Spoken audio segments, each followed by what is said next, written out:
मैं ये नहीं कह रहा हूँ कि आप किसको वोट दो, मैं ये कह रहा हूँ कि ये जो केंद्र में पार्टी है इसको वोट नहीं देना चाहिए। जो आपको ठीक लगता है उसको वोट दो।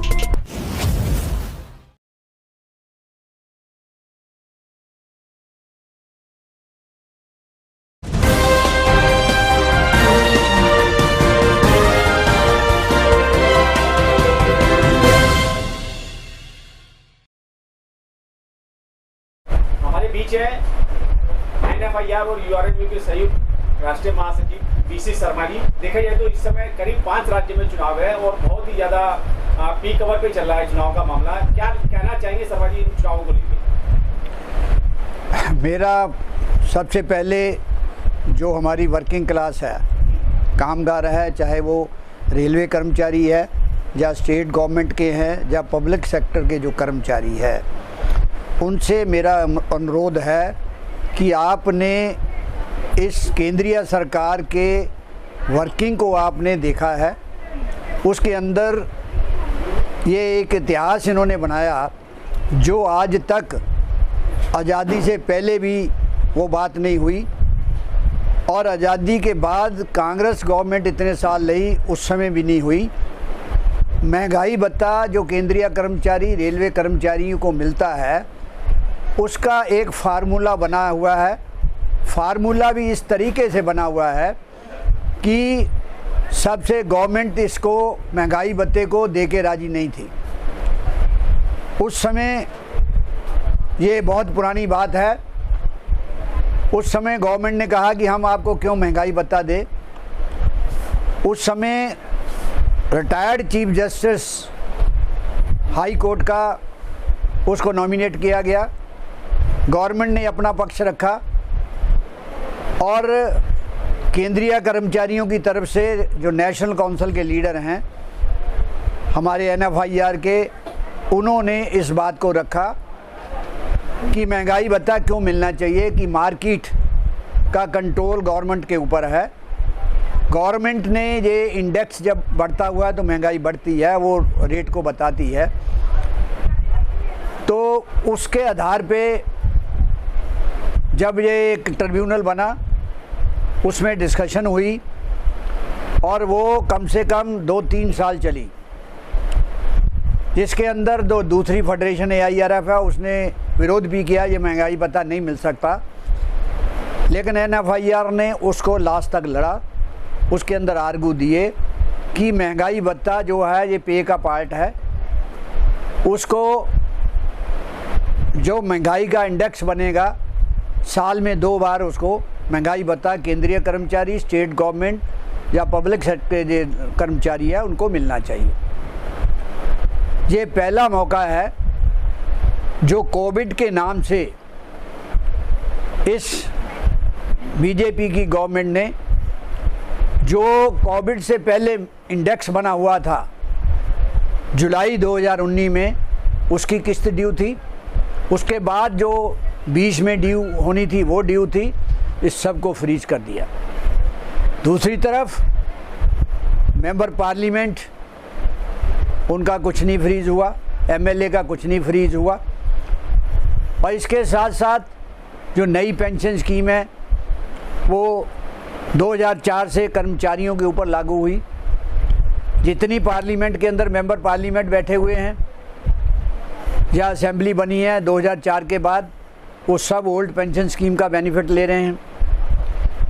और इतना ही नहीं, इस देश के अंदर जो रोजगार युवा पढ़ लिख के तैयार हुआ, जब बीजेपी गवर्नमेंट इलेक्शन लड़ी तो उसने कहा था कि हम हर साल इतने करोड़ लोगों को जो रोज़गार देंगे, लेकिन उन्होंने कोई रोज़गार नहीं दिया।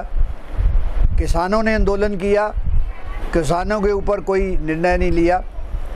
Railway department, railway industry Bharat की सबसे बड़ी इंडस्ट्री है। इस कोविड के अंदर अगर रेलवे अपना फंक्शन ना करती तो रोज़मर्रा की जो चीज़ें हैं एक किनारे से दूसरे किनारे तक रेल के द्वारा जाती रही, वो बंद हो जाती, इसमें गृह युद्ध शुरू हो जाता। लेकिन हमारे कर्मचारी, हमारे व्यापारी जो GST में जिनका नाश हुआ, और नोटबंदी से जो बेरोजगारी पैदा हुई। जब भी इलेक्शन आता है, ये जो बीजेपी गवर्नमेंट है जुमलेबाजी से प्राइम मिनिस्टर को आगे करके लोगों को बेवकूफ़ बनाते हैं।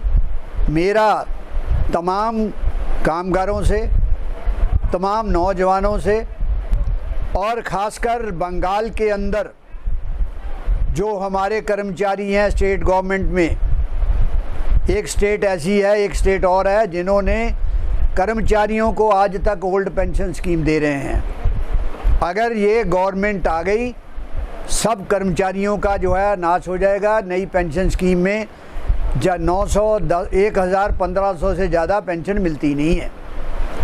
तो इस बात को सोचना चाहिए।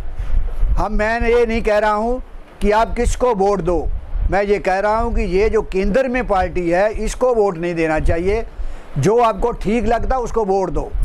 इन्होंने तमाम, चाहे वो किसान हैं, चाहे व्यापारी हैं, या रोज़मर्रा का काम करने वाले हैं, और जहाँ हमारे कर्मचारी हैं, जैसे रेलवे में अंदर एक रोज़गार का सिस्टम भी था, कभी 18 लाख कर्मचारी होते थे। आज इन्होंने, हमारे वित्त मंत्री जी ने अभी बजट में अनाउंस कर दिया कि हम इसको जो है प्राइवेटाइज़ करेंगे। कल जीएम ऑफिस में दोनों यूनियन को बुलाया हुआ था कि हम जो है नई दिल्ली स्टेशन की डेवलपमेंट करना चाहते हैं। हमने कहा बताइए क्या डेवलपमेंट करना चाहते हैं।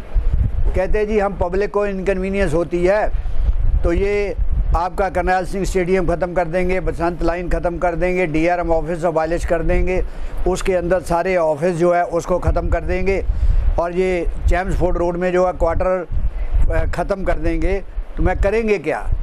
कह रहे इनको ख़त्म करके हम एक जो है टोटल एरिया में 7-8 किलोमीटर का ऊपर रोड ले जाके प्लेटफॉर्म से उन जाए करेंगे। तो मैंने उनसे पूछा भाई ये आप इंजीनियर हो, अकाउंट्स वाले हो, आप ये मुझे बताओ इस दिल्ली के अंदर मेट्रो जब बनी कितनी चीज़ें तबाह हुई। मेट्रो के ऊपर तो ट्रैक चल रहा है, गाड़ी चल रही है, उन्होंने तो अपने पिलर करके रोड भी को भी चलता रखा, कहीं कहीं उनको जो है डिसमेंटल करने की ज़रूरत पड़ी। अदरवाइज़ उन्होंने ये आपका कंजस्टेड बाजार है केड़ा कौन सा, जहाँ ये सारा हार्डवेयर का सामान मिलता है, चाबड़ी बाजार, उसके अंदर भी उन्होंने मेट्रो का बनाया। आप उस लाइन पे क्यों नहीं चलते? कह रहे जी उस पर वो पैसे खर्च। मैंने कहा पैसे से हम लोगों को, क्वार्टरों को आप तबाह करोगे, स्टेडियम को तबाह करोगे, डीआरएम ऑफिस को तबाह करोगे, जो हमारे ऑफिस है उनको तबाह करोगे, उनके लिए पैसा आ जाए। पैसा जिसने लगाना है, जैसे मेट्रो बनाई है वो पैसा लगाएगा। आप उनको जो खाली जगह रेलवे की है उसमें अपने उन्होंने बिजनेस करना वो करें, लेकिन ये हम इसको एग्री करते नहीं। इनकी ये सोच है। इससे पहले भी मैंने बताया कि रेलवे की जो गाड़ियाँ चलती हैं, इन्होंने लाइन को बेचने की वो बात की कि जो ओवरहेड लाइन है उसी को सेल कर दो। तो ये नेट सेल मैं ये कहूँगा, मेरा तमाम, चाहे बंगाल के लोग हैं, चाहे असम के लोग हैं, जो भी कर्मचारी हैं, नौजवान हैं, या आम नागरिक है, या लेडीज़ है, आप इस पार्टी को ना वोट दे के दूसरी किसी पार्टी को वोट दो। इनको बहुमत दे के आपने इनकी बुद्धि और ख़राब कर दी है। राज्यसभा में, लोकसभा में ये जो चाहते हैं वो बिल लेके डिस्कशन होती नहीं है। वर्किंग क्लास के भी इन्होंने जो श्रम कानून बनाए हैं सिर्फ सरमाएदार को जो है इकट्ठा करने के लिए, ताकत देने के लिए बनाए हैं। इसलिए मेरा तमाम स्टेटों से ये अनुरोध है, वर्किंग क्लास, व्यापारी, नौजवान, लेडीज़ और जो आम नागरिक है, अपना वोट इस पार्टी को ना दे के दूसरी पार्टी को दे। धन्यवाद। जिस तरीके से देखा जाए 2014 में एक बदलाव की बात थी, इसलिए मोदी सरकार को वोट दिया लोगों ने, लेकिन 2019 में फिर दोबारा से जो उसी सरकार को पुनः बनाया गया। क्या आपको लगता है कि जब से ये सरकार आई है भारतीय रेलवे को कितना नुकसान पहुंचा है इस सरकार ने? भारतीय रेलवे को तो ये तबाह करने पे तुले हुए हैं। ये क्या सोच रहे हैं? देखिए, भारतीय रेलवे कोई बिजनेस सेंटर नहीं है। भारतीय रेलवे ब्रिटिश टाइम में देखिए एक पब्लिक के लिए 1881 में राजाओं ने ये रेल बनाई थी। उसके राजाओं ने रेल बनाने के बाद इसको गवर्नमेंट ने अपने हाथों में लिया कि ये एक बहुत सस्ती और सुरक्षित यात्रा है, इसलिए गवर्नमेंट इसको कर रही थी। यहाँ 20% प्रॉफिट भी नहीं होता, रेलवे कभी बंद नहीं हुई है। तो रेलवे को ये इन्होंने जो सोचा है कि हम कमर्शलाइज कर देंगे। हम आप देखिए कि आज जहाँ जहाँ इन्होंने प्राइवेट दिया, जो 5 रुपये का प्लेटफॉर्म था 50 रुपये कर दिया, जो पार्किंग थी हमने जो है उसको 1 घंटे पे जो है वो शुरू कर दिया है, 400 रुपया पार्किंग वाला दे रहा है। ये रेलवे को जो जॉब तो ख़त्म की है और आम जनता के लिए भी इतना किराया बढ़ जाएगा, लोगों को अफोर्ड करना मुश्किल हो जाएगा। फैसिलिटी के नाम पे शुरू में फैसिलिटी दिखाएंगे, बाद में वो फैसिलिटी दिखा नहीं सकते। अभी इन्होंने तेजस चलाई थी लखनऊ से, 10 मिनट का फ़र्क है, किराए का जो है 1.5 फ़र्क है, क्या उसकी ज़रूरत है? हमने कहा, पहले भी मैंने आपके जो है स्टेटमेंट दी है, आप ये अगर आप प्राइवेट का कंपटीशन कराने जाते हैं, वो अपना ट्रैक करें, अपने डब्बे बनाएं, अपने इंजन ले, उस पर कंपटीशन करो, उसके बाद बनाओ। तो रेलवे को ये तबाह करने पे चले हुए हैं। और रेलवे ये ठीक है, जब दूसरी गवर्नमेंट आएगी रेलवे को फिर उसी लाइन पे लाना पड़ेगा। उसकी एग्जांपल है, लंदन के अंदर 26 कंपनियाँ रेलवे को चलाती थी, उसमें भी घाटा हुआ। उसके बाद आज सारा लंदन के अंदर दोबारा गवर्नमेंट ने रेलवे को ले लिया। तो मैं ये कहूँगा कि ये जो सत्ता है, एक पार्टी को ना दे के कोलिशन गवर्नमेंट जो बन जाएगी तो इनको डर रहता है, अदरवाइज़ नहीं रहता है। तो मेरा यही अनुरोध है कि आप इसको तमाम स्टेटों में मेरा नाम लीजिए और कहिए कि ऐसा होना चाहिए, ताकि लोगों के ऊपर कोई असर हो और ऑपोजिशन भी ठीक तरह से बने। धन्यवाद। जिस तरीके से सरकार अपना अड़ियल रवैया और तानाशाही वाली बात करती है कि चाहे रेल की बात हो, जब वो प्राइवेट करने जा रहे थे आप लोगों ने आंदोलन किया, नोटबंदी की बात करें, जीएसटी की बात करें, आज किसानों को 120 दिन हो गए, लेकिन सरकार की काम पर क्यों नहीं रेंग रही है और हठधर्मी दिखा रही है। उनके पास सारे हड़कंडे अपना लिए, लेकिन किसान फिर भी नहीं हट रहे हैं। जिस तरीके से आपने रेल का आंदोलन किया था, लेकिन सरकार के मन में क्या है और सरकार क्या चाहती है? देखिए, सरकार के मन में तो एक ही है कि इस देश के अंदर उनके मन में है कि जो सरमाएदार है, कॉन्ट्रैक्टर है, पूंजीपति है, वो ही जो है बिजनेस करके इस देश को चला सकता है। उनको सुविधा से, सुरक्षिता से कोई मतलब नहीं है। तो इसलिए ये जो इनकी सोच है, ये सोच ठीक नहीं है। इस सोच को इनको बदलना होगा और बदलने के लिए जनता ही बदल सकती है।